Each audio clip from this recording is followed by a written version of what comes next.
Last discussion on producers behaviour.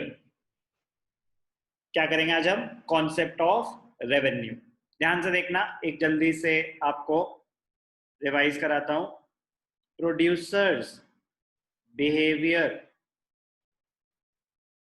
And supply, इसमें क्या क्या आता है?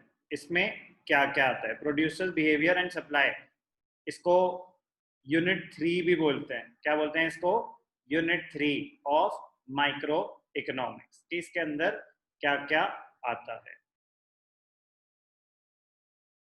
सबसे पहले हमने करा प्रोडक्शन फंक्शन। सबसे पहले हमने क्या करा? Production function.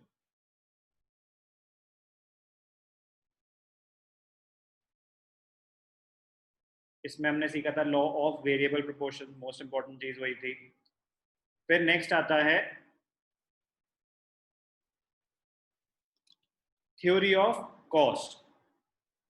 पहले हमने करा प्रोडक्शन फंक्शन, फिर थ्योरी ऑफ कॉस्ट, फिर थ्योरी ऑफ रेवेन्यू आता है, फिर आता है प्रोड्यूसर्स इक्विलिब्रियम, और लास्ट में आता है सप्लाई। ध्यान से देखना, प्रोडक्शन फंक्शन सबसे पहले, उसमें हम सीखते हैं law of variable proportions. Law of variable proportion सीखा हमने उसमें, ठीक है। उसके बाद नेक्स्ट चैप्टर आता है theory of cost. Very very interesting, very very technical chapter. इसमें ग्राफ्स है, रिलेशनशिप्स है, न्यूमेरिकल्स हैं। उसके बाद आता है थ्योरी ऑफ रेवेन्यू।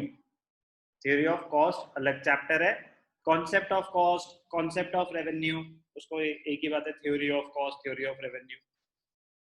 इन दोनों को करने के बाद किया जाता है प्रोड्यूसर्स इक्विलिब्रियम। इन दोनों को करने के बाद किया जाता है प्रोड्यूसर्स इक्विलिब्रियम। प्रोड्यूसर अपना प्रॉफिट कब मैक्सिमाइज, कैसे मैक्सिमाइज करेगा? प्रोड्यूसर इक्विलिब्रियम कब अटेन करेगा? State of rest, when his profits are maximum. Profit क्या होता है? Total revenue minus total cost. तो टोटल रेवेन्यू और बेसिकली कॉन्सेप्ट ऑफ रेवेन्यू और कॉन्सेप्ट ऑफ कॉस्ट यूज करके हम एसरटेन करते हैं प्रोड्यूसर इक्विलिब्रियम कैसे अटेन करता है। और लास्ट में आता है concept of supply and elasticity. तो ये है पूरी प्रोड्यूसर्स की यूनिट।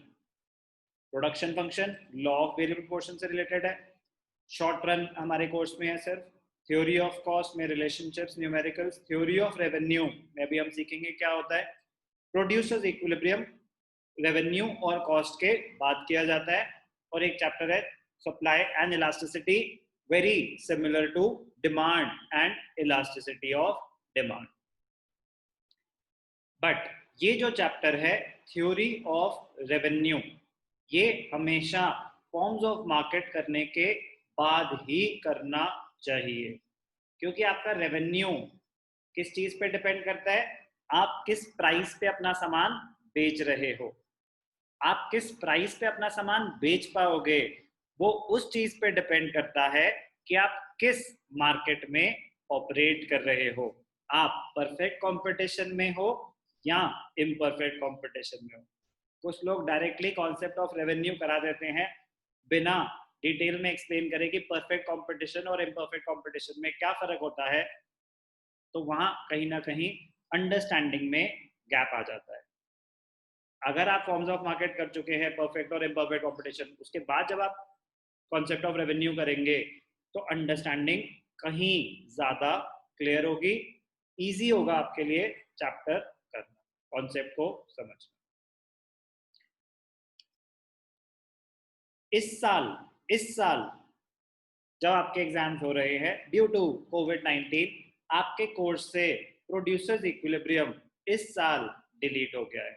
एग्जिस्ट करता है माइक्रो इकोनॉमिक्स में, जिंदगी भर के लिए खत्म नहीं हुआ, बट इस साल के लिए 2021 में जो आपका एग्जाम होंगे फाइनल्स, उसके लिए प्रोड्यूसर्स इक्विलिब्रियम आपके कोर्स में नहीं है। तो सिर्फ प्रोडक्शन फंक्शन है, कॉन्सेप्ट ऑफ कॉस्ट है, कॉन्सेप्ट ऑफ रेवेन्यू है और सप्लाई एंड इलास्टिसिटी है। प्रोड्यूसर्स इक्विलिब्रियम कोर्स से डिलीट हो चुका है। अब हम करेंगे theory of revenue. I repeat, theory of revenue करने के लिए आपको परफेक्ट और इम्परफेक्ट कंपटीशन में डिफरेंस पता होना चाहिए।